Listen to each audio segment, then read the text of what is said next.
membahas materi mengenai literasi Islam dan ilmu pengetahuan. Selanjutnya pemateri akan dijelaskan oleh anggota saya. Yang pertama, di era modern, kemajuan teknologi dan informasi membawa peluang besar sekaligus tantangan, terutama dalam hal moralitas dan spiritualitas karena terpisahnya ilmu dari agama. Islam menawarkan solusi dengan pandangan holistik yang menyatukan ilmu dan ibadah. Al-Quran menekankan pentingnya mencari ilmu sebagai bentuk pengabdian kepada Allah.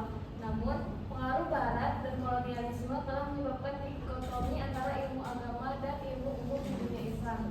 Untuk mengatasinya, diperlukan integrasi ilmu berbasis tauhid agar ilmu pengetahuan berkembang secara utuh, bermanfaat, dan mengabadikan nilai-nilai Islam. Selanjutnya akan dibacakan oleh saudara Dita. Konsep dasar integrasi Islam dan ilmu pengetahuan. Integrasi Islam dan ilmu pengetahuan adalah upaya menyatukan wahyu dan akal dalam satu paradigma keilmuan yang utuh. Dalam Islam tidak ada pemisahan antara ibadah dan aktivitas duniawi. Semua bisa menjadi ibadah jika dilandasi niat dan nilai Islam. Tokoh-tokoh seperti Ismail Al-Faruqi, Syekh Naqib Al-Atas, dan Kunto Wijoyo menawarkan konsep seperti islamisasi ilmu, penyusunan ilmu dari sekularisme, dan pengilmuan Islam untuk mewujudkan integrasi tersebut. Urgensi integrasi. Integrasi ilmu diperlukan untuk menjawab tantangan ilmu modern yang sering tanpa etika, menghindari fragmentasi pengetahuan akibat pemisahan ilmu agama dan umum, serta meningkatkan relevansi pendidikan Islam agar melahirkan generasi yang unggul secara akademik dan spiritual. Selanjutnya akan dibacakan oleh Fatimah Nazara. Selanjutnya ada model-model integrasi Islam dan ilmu pengetahuan. Yang pertama, islamisasi ilmu pengetahuan menurut Ismail Hadi Al-Faruqi, yaitu menyusun ulang ilmu modern berdasarkan 5 asas tauhid, kesatuan ciptaan, kebenaran hidup, dan umat manusia agar selaras dengan nilai-nilai Islam. Yang kedua ada desekularisasi ilmu menurut Syekh Naqib Al-Atas, yaitu membersihkan ilmu dari pengaruh sekuler Barat dan mengembalikan nilai adat dalam pendidikan Islam. Yang ketiga, pengilmuan Islam atau saintifikasi Islam menurut Kunto Wijoyo, yaitu mengembangkan ilmu berbasis paradigma Islam normatif, profetik, bukan mengislamkan ilmu Barat. Yang keempat, ada interkoneksi menurut Amin Abdullah, yaitu menghubungkan ilmu keislaman dengan ilmu umum melalui pendekatan epistemologis seperti model jaring laba-laba. Yang kelima, pohon ilmu menurut Uin Maliki Malang, menggambarkan ilmu sebagai pohon, yaitu bahasa dan logika sebagai akar, Al-Quran dan hadis sebagai batang, serta berbagai disiplin ilmu sebagai cabang-cabang. Selanjutnya akan dibahas oleh Siti Hazira. Kemudian ada implementasi dalam dunia pendidikan. Yang pertama itu ada kurikulum berbasis integrasi. Di beberapa kampus Islam seperti UIN Syarif Hidayatullah Jakarta, UIN Sunan Kalijaga, dan IAIN Madura, integrasi telah dilakukan dengan menambahkan nilai-nilai Islam dalam setiap mata kuliah umum seperti biologi, kimia, matematika, dan fisika. Kemudian yang kedua ada pendekatan pembelajaran. Dalam metode pembelajaran yang digunakan telah disesuaikan agar mendorong mahasiswa untuk berpikir kritis, namun tetap ada dalam kerangka etika Islam. Misalnya dalam pembelajaran biologi, ketika membahas penciptaan manusia atau proses reproduksi, mahasiswa diarahkan juga untuk merujuk pada ayat-ayat Al-Quran yang relevan. Kemudian yang ketiga ada dosen dan mahasiswa sebagai subjek utama. Dosen tidak hanya menjadi pengajar, tetapi juga pembimbing ruhani. Mahasiswa pun dibentuk untuk menjadi intelektual yang religius dan insan akademis yang berakhlak. Slide selanjutnya akan dibacakan oleh Nazla Azhara Putra. Selanjutnya ada tantangan dan solusi. Yang pertama tantangan, yaitu dominasi epistemologi sebulan. Bahan ajar masih berlandaskan paradigma Barat tanpa nilai spiritual. Yang kedua ada minimnya literatur integratif, yaitu kurangnya buku atau jurnal yang menggabungkan ilmu dan agama. Yang ketiga ada resistensi akademisi, kekhawatiran integrasi merusak netralitas ilmu. Selanjutnya ada solusi, yaitu yang pertama mengembangkan kurikulum terintegrasi, yaitu menyusun kurikulum yang menggabungkan ilmu dan nilai Islam. Yang kedua ada pelatihan dosen, meningkatkan kemampuan dosen mengajar dengan pendekatan Islami. Dan yang terakhir ada penelitian penulisan kolaboratif, yaitu mendorong akademisi lintas bidang menulis buku ajar integratif. Selanjutnya kami akan membahas kesimpulan dari pembahasan presentasi kami hari ini, yaitu integrasi Islam dan ilmu pengetahuan ialah keniscayaan untuk menciptakan pendidikan yang utuh dan relevan. Umat Islam harus menjadi pelaku utama dalam sains dengan tetap menjunjung nilai ketuhanan dan kemanusiaan. Integrasi ini tentu akan melahirkan generasi unggul secara ilmiah, kuat secara spiritual dan berakhlak, demi membangun peradaban yang adil dan melandaskan tauhid. Selesai sudah pembahasan kami mengenai integrasi Islam dan ilmu pengetahuan. Selanjutnya kami akan membuka sesi pertanyaan. Bagi peserta yang ingin memberikan pertanyaan, dipersilahkan. Kenapa nama saya Tenia dari kelompok 4? Ini saya mau nanya tentang interkoneksi Amin Abdullah. Di situ kan ada dibilang pendekatan epistemologi seperti model jaringan epistemologis seperti model jaringan laba-laba. Itu maksudnya apa? Terus dan bagaimana pendekatan epistemologi jaringan laba-laba itu mampu menghubungkan antara ilmu umum dengan ilmu keislaman? Perkenalkan, saya Ilman Rizky dari kelompok 2. Di bab 3 pembahasan disebutkan para pemikir muslim seperti Kunto Wijoyo yang menggagas ilmuwan Islam yang menempatkan Islam sebagai paradigma ilmiah dalam membangun teori dan metode ilmu sosial. Nah, pertanyaannya, apa bukti yang menjadikan Islam sebagai paradigma ini? Saya Arif dari kelompok 5. Saya ingin bertanya, bagaimana pandangan Islam terhadap ajaran yang tidak sesuai dengan nilai-nilai Islam seperti teori Darwin dan teori Big Bang? Yang akan dijawab oleh rekan kami, Nabila.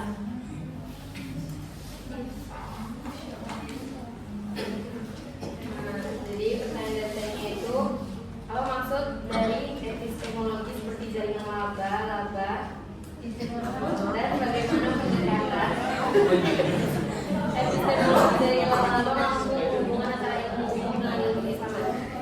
Maksud epistemologi jaringan laba-laba itu pendekatan yang menggambarkan hubungan antara berbagai cabang ilmu, kayak baik ilmu umum maupun ilmu keislaman, dalam sebuah struktur yang saling terhubung, kompleks dan tidak terpisah. Jadi kalau dari Amin Abdullah itu di mana ilmu tidak berdiri sendiri, tapi saling berinteraksi seperti benang-benang dalam jaring laba-laba yang terhubung di banyak titik.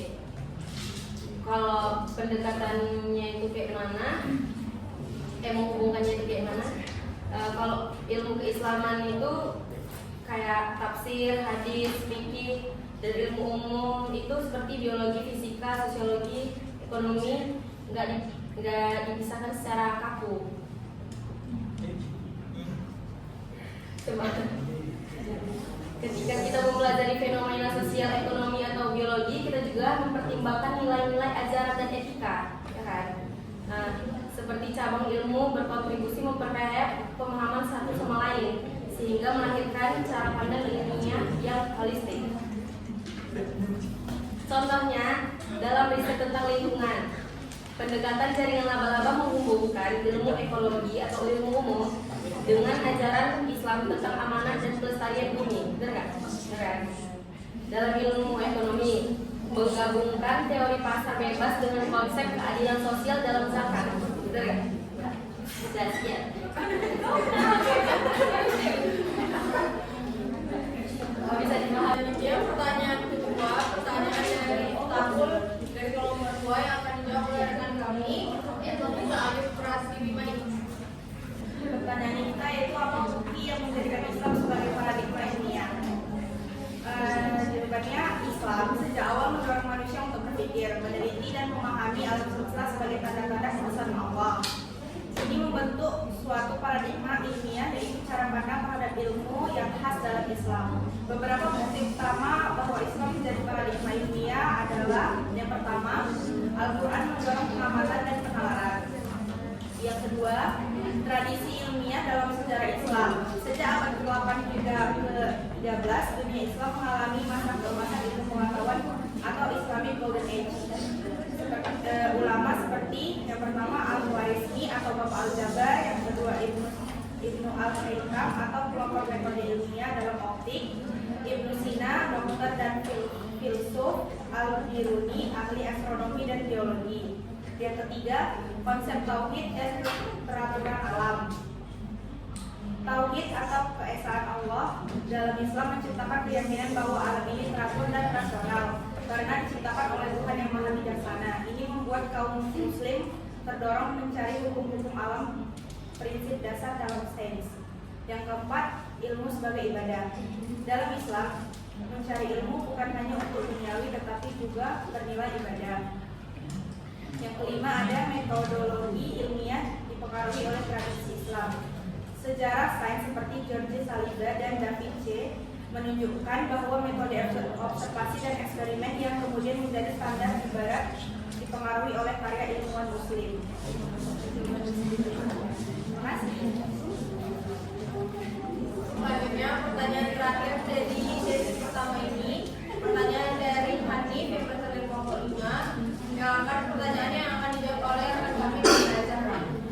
Jadi pertanyaannya, bagaimana pandangan Islam terhadap ajaran dunia yang tidak sesuai dengan Islam?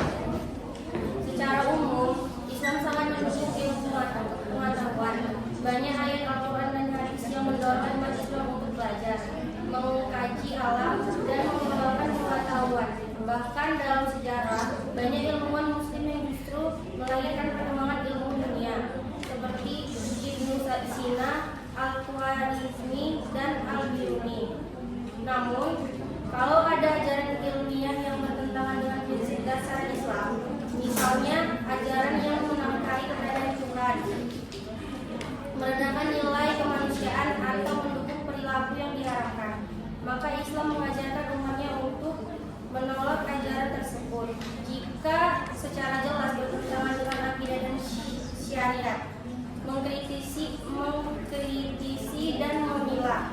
Kalau ada bagian-bagian dari ilmu tersebut yang netral atau bermanfaat, itu bisa diambil, tapi yang bertentangan harus ditolak. Meluruskan dengan pendekatan Islam. Dalam tradisi keilmuan Islam, ada usaha untuk mengislamisasi ilmu, yaitu menyaring dan mengembangkan ilmu agar sejalan dengan tauhid dan nilai-nilai Islam. Contoh, teori evolusi. Sebagian teori evolusi diterima seperti adaptasi makhluk hidup, tapi klaim bahwa manusia berasal dari makhluk tanpa penciptaan. Etika dan dalam sains, penelitian yang mengabaikan nilai moral, misal kloning manusia untuk eksperimen tanpa batas. Jadi kesimpulannya, Islam tidak anti ilmu, tapi harus diarahkan untuk membawa manusia lebih mengenal Allah, menjaga martabat kemanusiaan, dan membawa kemaslahatan. Selesai sudah sesi tanya jawab sesi pertama.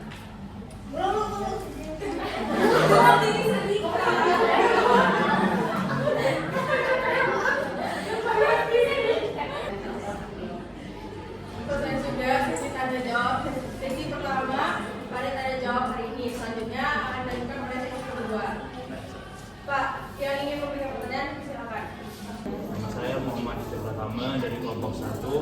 Di sini saya ingin menanyakan di halaman 4 di makalah, kan di sini dibuat di paragraf terakhir di sini dibuat masuknya pengaruh Barat, terutama pada masa kolonial, menjadikan sistem pendidikan Islam mengalami dikotomi terpisah antara ilmu agama dan ilmu umum. Implikasi dari dikotomi ini sangat luas, termasuk namanya penguasaan umat Islam terhadap sains dan teknologi. Nah, pertanyaannya, mengapa pemisahan ilmu agama dan ilmu umum dianggap merupakan umat Islam? Menarik dari kelompok 2 akan menarik kepada kelompok 3 mengenai di poin D. Poin D di makalah. Di sini juga ada, tapi nggak ada. Ada. Implementasi dalam dunia pendidikan.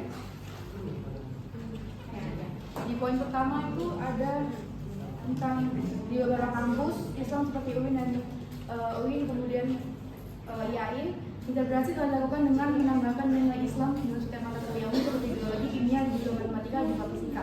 Nah, pertanyaan saya, contohnya penerapannya dalam jurusan itu gimana? Kan saya biologi. Nah, penerapan nilai Islam itu yang bagaimana? Saya minta dua aja, biologi sama kimia, gitu aja. Udah masak dua aja. Oh, iya fisika juga. Iya. Selanjutnya kami akan menjawab pertanyaan dari pertanyaan sesi 2. Yang pertama itu ada pertanyaan dari Muhammad Aditya Pratama Hasibuan yang berasal dari nomor 1 yang akan pertanyaannya dijawab oleh rekan kami Siti Hazira. Di sini saya akan menjawab pertanyaan dari Adit, yaitu pertanyaannya mengapa pemisahan ilmu agama dan ilmu umum dianggap melemahkan umat Islam. Jadi pemisahan antara ilmu agama dan ilmu umum itu dianggap melemahkan umat Islam karena kesatuan cara berpikir yang seharusnya integral dalam pandangan Islam. Dalam tradisi Islam awal tidak ada kata dikotomi atau pemisahan antara ilmu agama dan ilmu umum. Semua ilmu dianggap sebagai bagian dari upaya manusia untuk memahami ciptaan Allah yang mendekatkan diri kepadanya.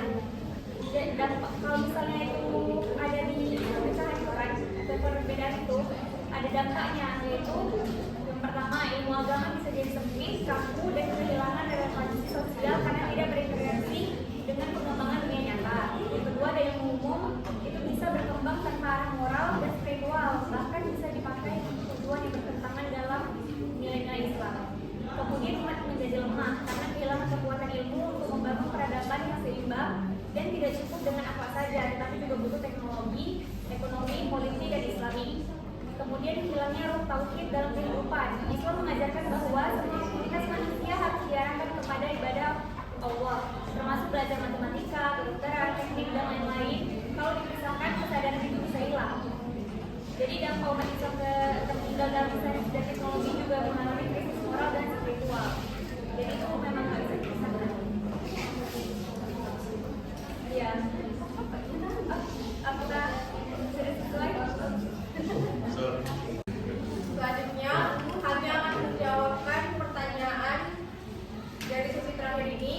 Pertanyaan dari Devita Sari dari kelompok 2 yang akan dijawab oleh Fatimah Zahra. Kami itu penerapan ilmu Islam dalam matematika ya. Dalam ilmu farid atau pembagian warisan Islam digunakan konsep pecahan seperti setengah, X1/2, 3/4. Kemudian Islam mendorong lahirnya ilmu aljabar melalui karya Al-Mansuri. Baru berikutnya Islam dalam biologi. Islam mengajarkan alam sebagai ciptaan Allah, mendorong pengamatan sistematis terhadap makhluk hidup. Yang kedua, tokoh seperti Ibu Sina itu mengembangkan anatomi dan kedokteran sebagai bagian dari amanah untuk menjaga kesehatan.